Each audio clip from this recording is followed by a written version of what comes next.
Meil on tööliste motivatsioonipaketis on selline preemiasüsteem, mis on kaheosaline. Üks on selline, et ta peab tegema oma kas kantmeetrid ja tonnid ära.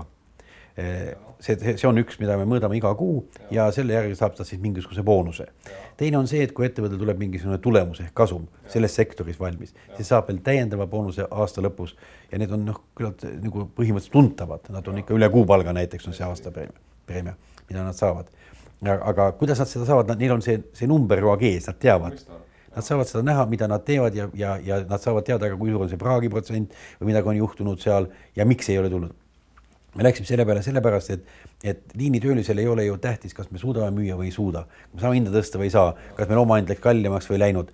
Aga seda saavad juhid teha, suid jälgivad seda, kas on neil kulupool korras. Et juhtide jaoks on see kasumi ehk EBIT-i number väga tähtis.